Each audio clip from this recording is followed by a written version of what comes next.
शिक्षक प्रयोगशाला में छात्रों के सामने हम एक प्रयोग करने जा रहे हैं। उन्होंने एक छोटा गुब्बारा लिया और इसे निर्वात जार में रख दिया। फिर उन्होंने वैक्यूम पंप का स्विच चालू कर दिया। अचानक गुब्बारा फैलने लगा। उनके द्वारा पंप का स्विच बंद कर देने के कुछ देर बाद गुब्बारा अपनी मूल अवस्था में आ गया। एक छात्र ने कौतूहलवश पूछा, श्रीमान जी, क्या आप कृपया बताएंगे कि यह प्रक्रम कैसे कार्य करता है? हाँ, निश्चित रूप से वरुण। ये अणुगति सिद्धांत का एक उदाहरण है। जब निर्वात को ऑन किया जाता है तो गुब्बारे पर लगने वाला दाब घट जाता है और निर्वात जार पूरा भर जाने तक गुब्बारा फैलता है। और जब वायु वापस जार में आती है तो दाब पुनः लगता है और गुब्बारा अपने मूल आयतन में वापस आ जाता है। ये दाब तथा आयतन के बीच एक अप्रत्यक्ष संबंध दिखाता है। तो छात्रों, हम आज अणुगति सिद्धांत के बारे में और अधिक जानकारी प्राप्त करेंगे। उद्देश्य।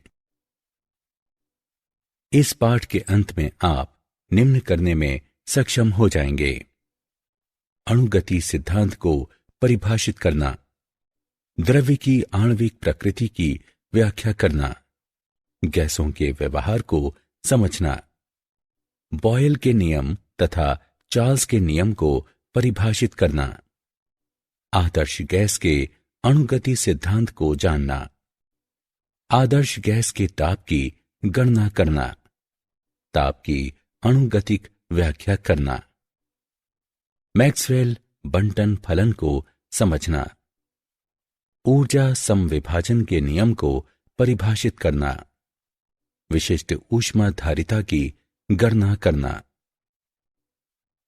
माध्य मुक्त पथ तथा ब्राउनी गति को परिभाषित करना। परिभाषा। अणुगति सिद्धांत 19वीं शताब्दी में मैक्सवेल, बोल्ट्जमान तथा अन्य द्वारा विकसित किया गया। अणुगति सिद्धांत इस विचार के आधार पर गैसों के व्यवहार की व्याख्या करता है कि गैसें तेजी से गति करने वाले परमाणुओं या अणुओं से बनी होती हैं। यह संभव है कि अंतर परमाणुविक बल, जो लघु परास के बल होते हैं और ठोसों तथा द्रवों के लिए महत्वपूर्ण होते हैं, वे गैसों के लिए उपेक्षित किए जा सकते हैं। द्रव्य की आणविक प्रकृति। किसी गैस में सभी अणु सदृश होते हैं, लेकिन वे अन्य गैसों के अणुओं से भिन्न होते हैं। किसी गैस के अणु आदर्श प्रत्यास्थ गोलों की तरह व्यवहार करते हैं और अणुओं के बीच की दूरियों की तुलना में बहुत छोटे आकार के होते हैं। सभी अणु सदैव यादृच्छिक गति करते हैं और सभी दिशाओं में उनके वेग शून्य से लेकर अनंत तक होते हैं। अपनी गतियों के दौरान अणु एक दूसरे से तथा पात्र की दीवारों से भी संघट्ट करते हैं। ये सभी संघट्ट आदर्श रूप से प्रत्यास्थ होते हैं। संघट्ट के दौरान को छोड़कर अणु एक दूसरे पर कोई बल नहीं लगाते। दो संघट्टों के बीच अणु सदैव एक सीधी रेखा में गमन करते हैं और दो क्रमिक संघट्टों के बीच चली गई दूरी माध्य मुक्त पथ कहलाती है। गैसों का व्यवहार। सभी गैसें गर्म करने पर फैलती हैं। जहां तक आयतन में परिवर्तन का संबंध है, ठोसों तथा द्रवों पर दाब का प्रभाव नगण्य होता है। लेकिन गैसों को आसानी से संपीड़ित किया जा सकता है। वे स्थिर ताप पर भी आयतन में प्रसारित होती हैं यदि दाब को गिरने दिया जाए। इसलिए गैस का आयतन न केवल ताप पर बल्कि इस पर लगने वाले दाब पर भी निर्भर करता है। बॉयल का नियम।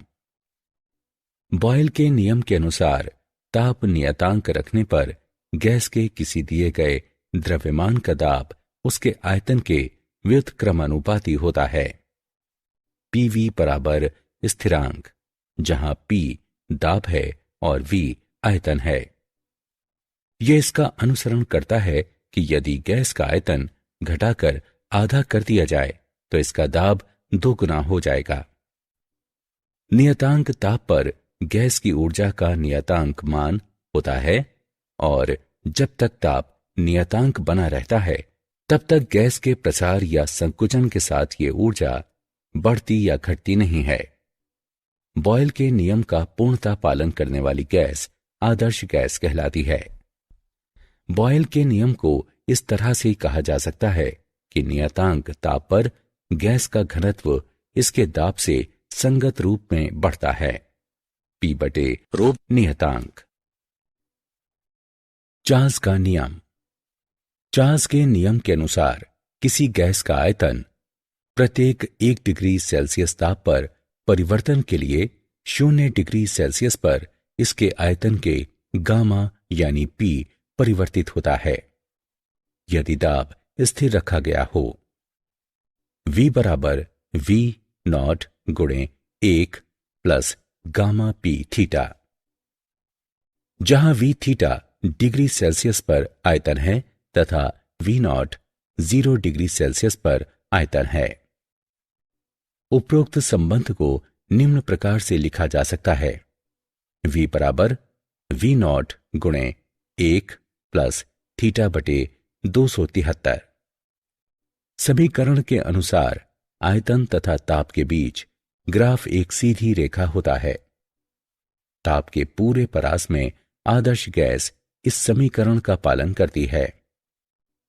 वास्तविक गैसें केवल उच्च ताप पर ही इस समीकरण का पालन करती हैं। तापमान घटाए जाने पर यह समीकरण से विचलित होने लगती हैं। आदर्श गैस का अणुगति सिद्धांत। गैस में बड़ी संख्या में एक जैसे अणु होते हैं जो छोटे, गोलीय, उदासीन तथा आदर्श प्रत्यास्थ होते हैं और अणु कहलाते हैं। गैस में अणु सभी संभव चालों के साथ सभी संभव दिशाओं में गति करते हैं। अणुओं द्वारा घेरा जाने वाला स्थान गैस के आयतन की अपेक्षा नगण्य होता है। अणुओं के बीच कोई आकर्षण बल नहीं होता। अणुओं के बीच तथा पात्र की दीवारों के साथ संघट्ट पूर्णतया प्रत्यास्थ होते हैं। अणु द्वारा संघट्टों के बीच व्यतीत किए गए समय की तुलना में संघट्ट की अवधि बहुत कम होती है। आणविक गति पर गुरुत्व का कदाचित ही कोई प्रभाव पड़ता है क्योंकि उनका द्रव्यमान बहुत छोटा होता है और चाल बहुत अधिक रहती है। आदर्श गैस का ताप। पात्र की दीवारों के साथ अणुओं के संघट्ट के कारण गैसें दाब लगाती हैं। आइए m द्रव्यमान वाले अणुओं की n संख्या वाली एक आदर्श गैस पर विचार करें जो भुजाओं Lx, Ly, Lz वाले एक आयताकार बॉक्स में भरी है। गतिज ऊर्जा प्रति इकाई आयतन निम्न द्वारा व्यक्त है। E बराबर 1/2 रो V RMS वर्ग। गैस का दाब निम्न द्वारा व्यक्त है। P बराबर 2/3 ऑफ E। इसलिए गैस का दाब इसकी गतिज ऊर्जा प्रति इकाई आयतन के 2/3 के बराबर होता है। ताप की अणुगतिक व्याख्या। एक अणु की औसत गतिज ऊर्जा E निम्न द्वारा व्यक्त है। E बराबर EM/N बराबर 3RT बटे 2N बराबर 3 kT/2, जहां K वोल्टेजमैन नियतांक है। इसलिए अणु की औसत गतिज ऊर्जा गैस की प्रकृति पर या अणु के द्रव्यमान पर निर्भर नहीं होती। इसका अर्थ है कि समान तापमान पर विभिन्न गैसों की कुल गतिज ऊर्जा समान होती है और प्रति अणु औसत गतिज ऊर्जा समान होती है। यह केवल गैस के निरपेक्ष ताप पर निर्भर करता है। तापमान को गैस के अणुओं की औसत गतिज ऊर्जा की माप के रूप में स्पष्ट किया जा सकता है। उदाहरण, आइए एक आदर्श गैस के अणुगति सिद्धांत का उदाहरण देखें। आदर्श गैस समीकरण PV बराबर RT का उपयोग करके सार्वत्रिक गैस नियतांक के मान की गणना करें। आइए इसका हल देखें कि हमारे पास है V बराबर 22,400 गुणे 10 की घात -6 m घन, T बराबर 273 K, PV बराबर RT, P बराबर HDG। अब हम मानों को रखते हुए R के मान की गणना करते हैं। R बराबर PV बटे T बराबर 2 कैलोरी मोल की घात -1 K की घात -1, यदि V बराबर 22.4 लीटर। P बराबर 1 वायुमंडल, T बराबर 273 K, R बराबर 0.082 परमाणु लीटर मोल की घात -1 K की घात -1।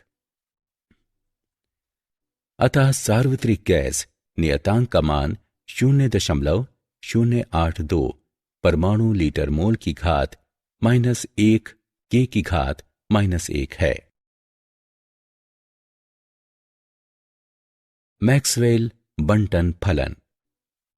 गैस के दिए गए द्रव्यमान में सभी अणुओं के वेग समान नहीं होते, चाहे स्थूल प्राचल जैसे कि दाब, आयतन और ताप नियत हों। संघट्य अणुओं की दिशा और गति परिवर्तित कर देते हैं। हालांकि साम्यावस्था में चालों का वितरण नियत रहता है। बहुत से पिंडों के बने निकायों के व्यवहार का अध्ययन करते समय वितरण बहुत महत्वपूर्ण होते हैं।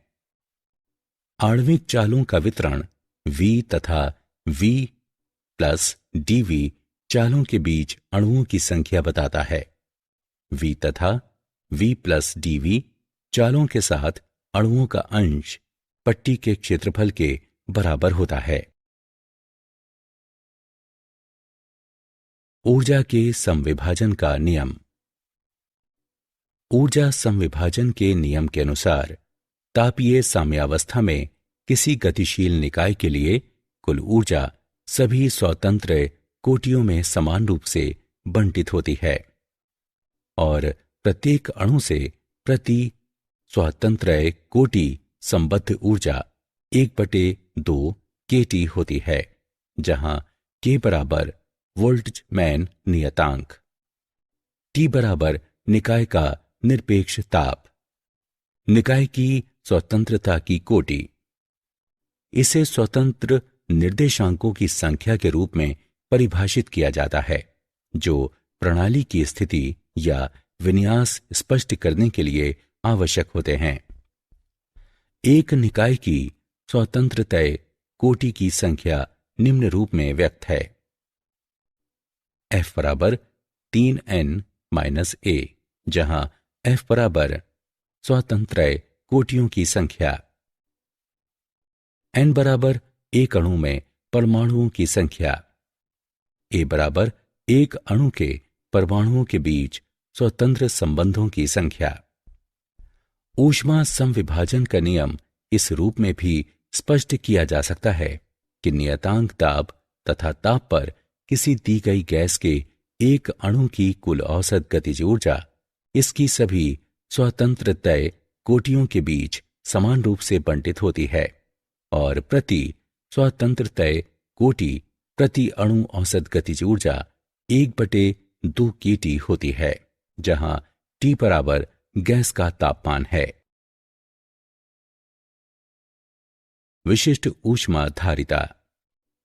विशिष्ट ऊष्मा धारिता को नियतांक दाब पर किसी गैस की विशिष्ट ऊष्मा के नियतांक आयतन पर गैस की विशिष्ट ऊष्मा से अनुपात के रूप में परिभाषित किया जाता है। इसका मान गैस की परमाणुकता को प्रदर्शित करता है। एक परमाणु गैसें T तापमान तथा P ताप पर एक आदर्श एक परमाणु गैस के 1 मोल पर विचार करें। एक परमाणु गैस के लिए स्वतंत्रतय कोटि की संख्या 3 होती है। ऊर्जा संविभाजन के नियम के अनुसार प्रति अणु प्रति स्वतंत्रतय कोटि औसत गतिज ऊर्जा बराबर 1/2 kT। गैस के 1 मोल की औसत गतिज ऊर्जा बराबर kT गुणे n, जहां n बराबर आवोगाद्रो संख्या है। अतः U बराबर 3/2 RT, जहां U गैस के 1 मोल का Ke है। du/dt बराबर CV, CV बराबर 3/2 R, लेकिन Cp बराबर CV प्लस R। हम पाते हैं कि Cp बराबर 5/2 R, अतः Cp/CV बराबर 5/3। द्विपरमाणु गैसें द्विपरमाणु गैस के लिए स्वतंत्रतय कोटि की संख्या 5 है। Cp/CV बराबर 9/7। बहुपरमाणु गैसें, इसमें 3 स्थानांतरीय और 3 घूर्णी स्वतंत्रतय कोटियां होती हैं। Cp/CV बराबर 4 + F/3 + F। Cp/CV बराबर R किसी भी आदर्श गैस के लिए सत्य है, चाहे वो एक परमाणुक, द्विपरमाणुक या बहुपरमाणुक हो। माध्य मुक्त पथ। किसी गैस के अणु सतत, त्वरित या यादृच्छिक गति की अवस्था में रहते हैं। इनमें परस्पर आदर्श प्रत्यास्थ संघट्ट होते हैं। संघट्टों के अतिरिक्त अणु एक दूसरे पर कोई बल नहीं आरोपित करते, इसलिए 2 क्रमिक संघट्टों के बीच चली गई दूरी नियतांक वेग के साथ एक सीधी रेखा होती है। एकल गैस अणु का पथ विभिन्न लंबाइयों वाले छोटे छोटे टेढ़े मेढ़े पथों की एक श्रृंखला से बनता है। ये पथ मुक्त पथ कहलाते हैं तथा इनके माध्य माध्य मुक्त पथ कहलाते हैं। लेमला बराबर kT/√2 पाई सिग्मा वर्ग p, जहां सिग्मा बराबर अणु का व्यास है, p बराबर गैस का ताप है, T बराबर गैस का ताप है, K बराबर वोल्टेजमैन नियतांक है। ब्राउनी गति। जल या वायु या किसी अन्य तरल में निलंबित सूक्ष्मदर्शीय आकार के कणों की सतत टेढ़ी मेढ़ी यादृच्छिक गति ब्राउनी गति होती है। ये परिघटना रॉबर्ट ब्राउन द्वारा खोजी गई थी तथा ये अणुगति सिद्धांत के आधार पर स्पष्ट की जाती है। ब्राउनी गति बढ़ जाती है जब निलंबित कण का आकार अधिक छोटा हो, माध्यम का तापमान बढ़ा दिया जाए, माध्यम की क्षारता कम हो, माध्यम का घनत्व कम हो। क्या आप जानते हैं, आधुनिक ऊष्मागतिकी के विकास के पूर्व यह विचार था कि ऊष्मा एक तरल है और इसलिए इसे कैलारिक कहा गया। पिंड इस तरल की एक निश्चित मात्रा धारण करने में समर्थ माने गए, इसलिए हम ऊष्माधारिता शब्द का उपयोग करते हैं, जिसे जोसेफ ब्लैक द्वारा 1750 के दशक में पहली बार खोजा और नामकरण किया गया। प्रत्येक अणु अपने निकटवर्ती अणुओं पर एक आकर्षण बल लगाता है जो अंतरा अणुक बल कहलाता है। मध्ययुक्त पथ की अवधारणा 1858 में प्रस्तुत की गई।